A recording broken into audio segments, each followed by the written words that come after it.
Alright guys, so first I want to put a little disclaimer. This, as you can probably see by the title, is going to be one of those podcasts that I really never wanted to do. I really want to talk about, this is something that has been part of my past that I really haven't talked to a lot of people about. But with what happened recently in Parkland, Florida, and also YouTuber Amanda Swearingen, I think that's how you say her last name, Elton Casty's girlfriend. She posted about where she got bullied in high school, and with what happened in Florida, it got me thinking about what to do for a podcast today. And I decided I'm going to tell my I don't exactly know what to call it. It's my misunderstood podcast. I don't know. But I want to also put a disclaimer that I know this doesn't mean anything, but my heart does go out. My thoughts and prayers go to the student body at Parkland, Florida. I can't imagine what those kids are going through right now, and even the parents of those who were lost, and the families of the teachers who were killed in Florida. My thoughts and prayers go out to you guys, because that just sucks. But there were heroes in that school, and those are the ones who need to be memorized, who need to be memorialized. F you to the shooter. You can rot in hell. I want to talk about how I was pretty much being accused of being a future school shooter. Yeah, you heard that right. I know this is going to sound weird, and I know that that last phrase sounded weird. For some reason, when me and my siblings, through the progression of 5 years, went to public middle school, something about that school just went all to hell.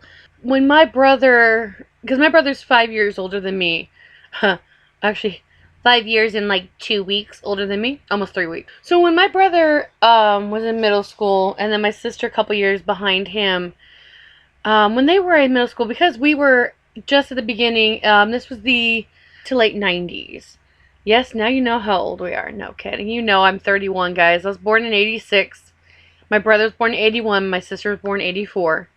It was the, mid to late 80s. Or 80s. 90s. And for some reason, we were just starting to get into the Messianic Jewish movement. So, where we used to have crosses drawn on a lot of our stuff, we added a Star of David, which is one of the big symbols, the starter symbols of the Messianic movement. We have other symbols now, too. But, so we had started drawing Stars of David on all of our stuff. Both my brother and sister were, because there is a local gang, I've heard there's maybe some others, but the G's. The G symbol is a Star of David with the letter G in the middle. If I can remember, I'll post it right here. Post it here up on the screen. But so yeah, they have that symbol. My brother and sister had just a regular Star of David, maybe had a cross in it. And they were accused of being a part of having a gang symbol on their backpacks, or, duffel bags. What? And they got sent to the office. Thankfully, the principal there had, gotten to know my family. And he's like, guys, it's a gang symbol.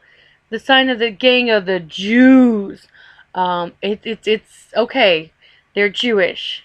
Chill out. It only de-escalated from there. So then a few years later, my brother went to high school. So my brother and sister went off to high school. I think when I was in 6th grade, my sister was in 8th grade. But by the time the events I'm about to bring up, both my siblings were in high school. I was still in middle school. In 7th grade, for some reason, I had my 6th grade yearbook in my backpack because I had taken it to my grandma's to show her. And I had it in there. And like most kids, come on, if you've done this, please admit it in the comments below. But I had, color-coded my yearbook. So there were the guys that I had crushes on that had a certain color border. My friends had one border. People that I was mutually okay with had different borders. And yes, there were people who were absolute a-holes to me since we were, in elementary school, that I marked their faces out. I didn't want to see their face in my yearbook, therefore I put a big X over their face. I'll admit it, but it's because I didn't want to see them. I didn't want them in my, memories of middle school. I marked them out. Now, as you might be piecing together, I said this was around, well, it was about 99, 2000. This was right after the Columbine shootings in Colorado. The trench coat mafia. And yes, my brother wore a trench coat and was accused of being the trench coat mafia in high school. Yeah. Because we're the quiet ones. Wore weird things. Kept to ourselves and marked out faces in yearbooks. Now you're probably asking, wait, how did anybody know? But anyway, I'll get to that on. So, yeah, my brother was accused of being the trench coat mafia.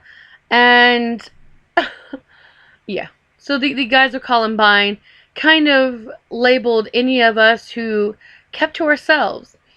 So when I had my yearbook in my backpack, I had forgot about it. Sometimes at school, if you get there before homeroom, we all hang out in the gym and just, talk and get to know each other and just goof off until the bell rings and it's time for homeroom.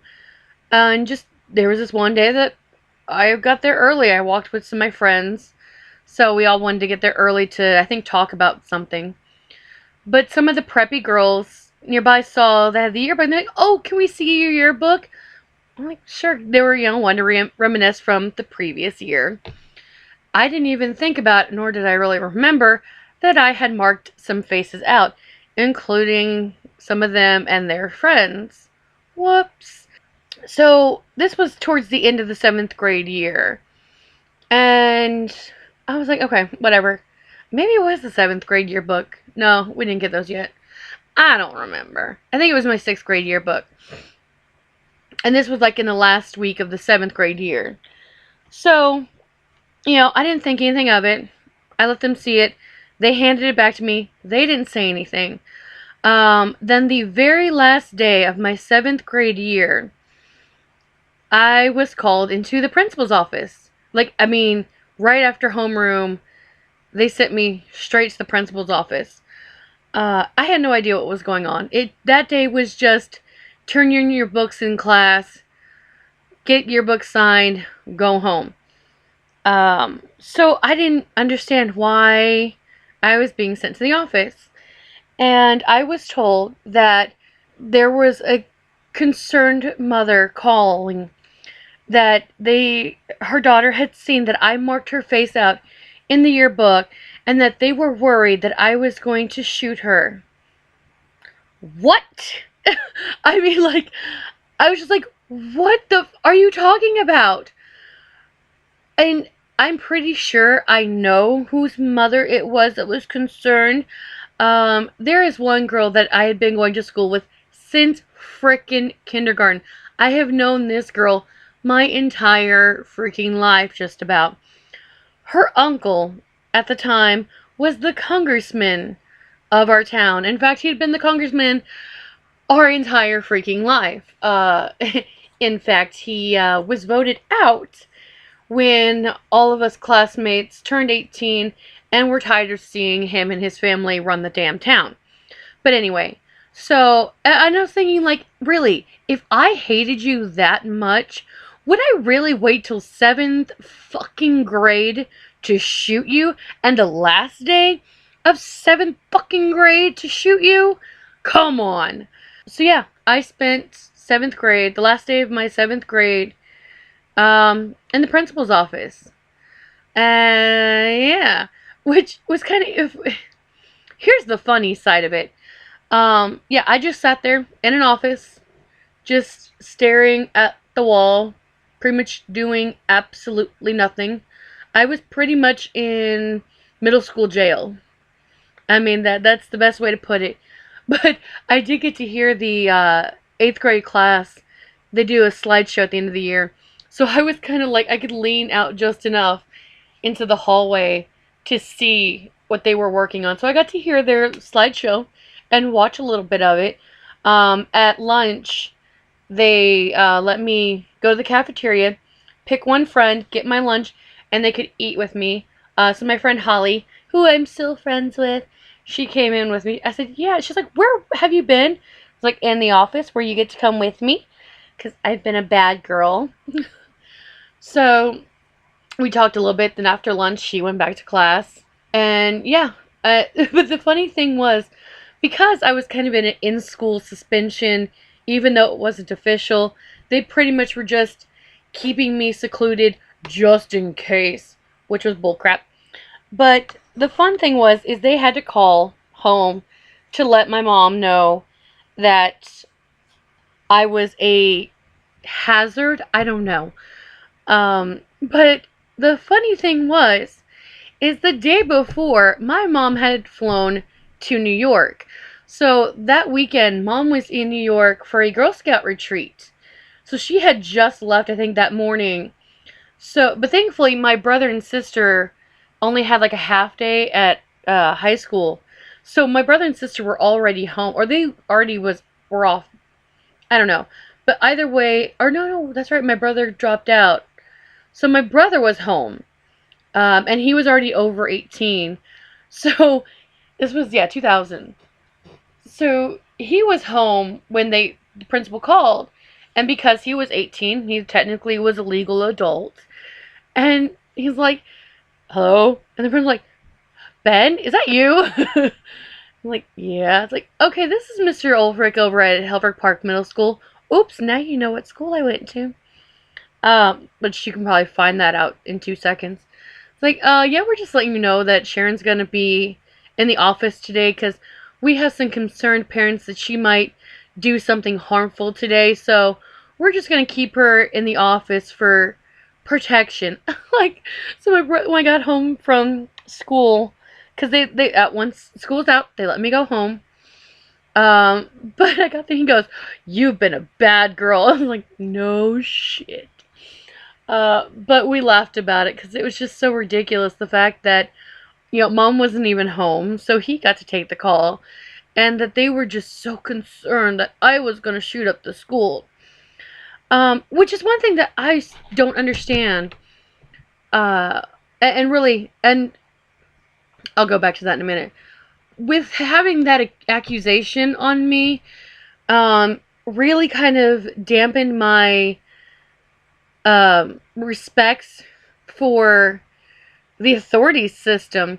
Because I'm like, really, you guys have known me for a long time. These girls have known me since we were kids.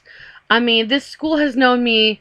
These girls have known me. They've known that we've never done anything like this.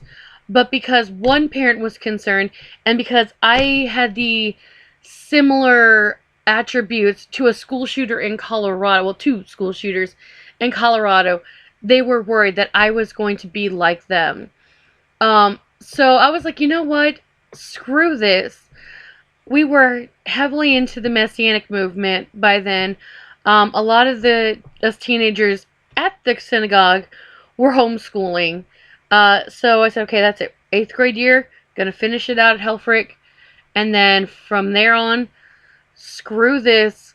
I'm gonna homeschool. I'm not gonna go to public high school. Because if they're gonna treat me like this and, look at me like I'm gonna hurt somebody, and I'm, this is only freaking 2000. No. I'm not going to go to public school with these people. So that is why I homeschooled through high school. I was like, I'm not going to do public school so they can continue to misjudge me, so they can continue to look at me like the girl who might have shot up the school. No, I'm not doing that. Which kind of leads me to what went wrong in Florida. Now, I don't know a lot of the details of this guy. I know what Philip DeFranco has talked about, and I know what has been posted online. But from what I could see, they knew this guy was a problem kid. He was 19. He had, the previous year, been expelled.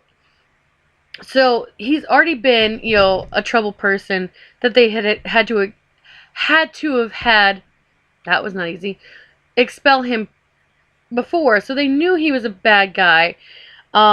He had posted on YouTube comments saying that he wanted to be a professional school shooter. Where you make money in that, I don't know, idiot. But the fact that they knew he was a troubled individual, and yet he still was able to buy a gun. He bought that gun.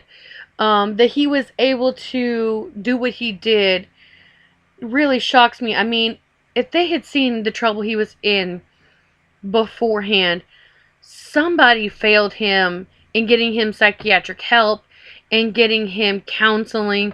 Rumor has it that he had lost somebody in his family right around then. Someone should have gotten him grief counseling. So he was failed by the system, and he turned into what I was accused of doing. I just find it so interesting that quiet little me. I know you guys don't know, but I was quiet 18 years ago. I know, right? Um, but I kept to myself.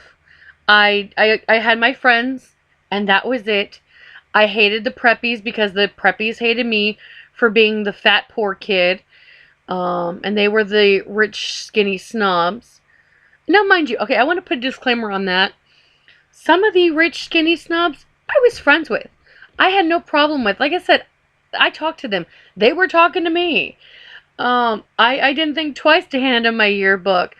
I just forgot that I hated their friends. I've been friends with some of these guys since kindergarten. I made friends with some of the skinny rich sticks. It was nothing. But there was the few that I hated and hated me.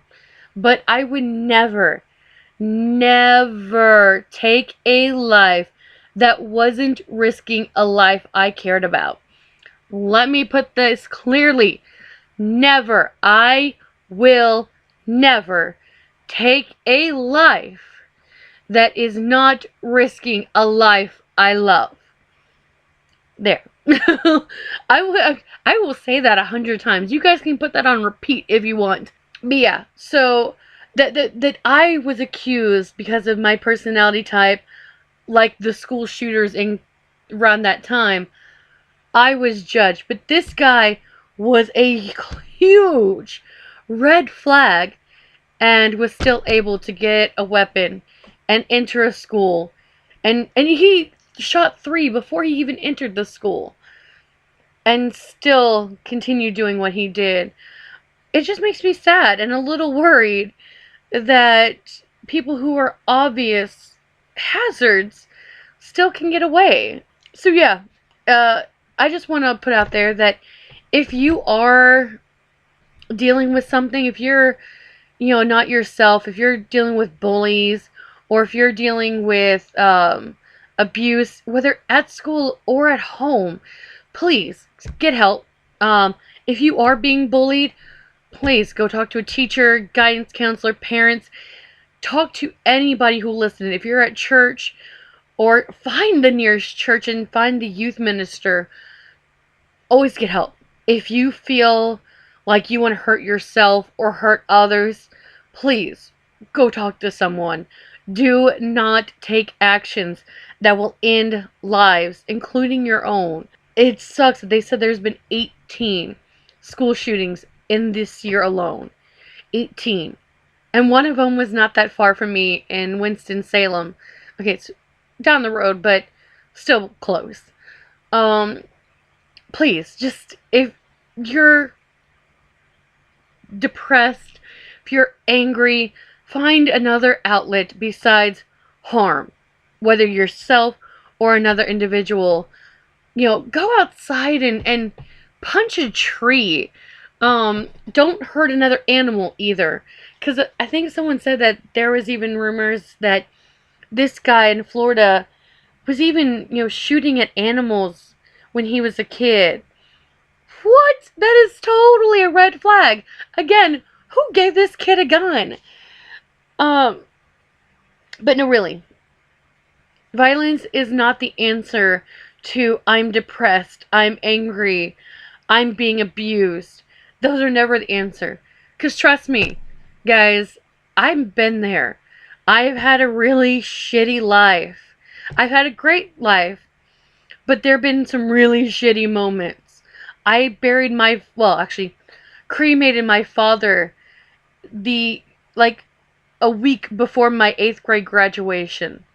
Um, and that was the father who was barely there in my life anyway.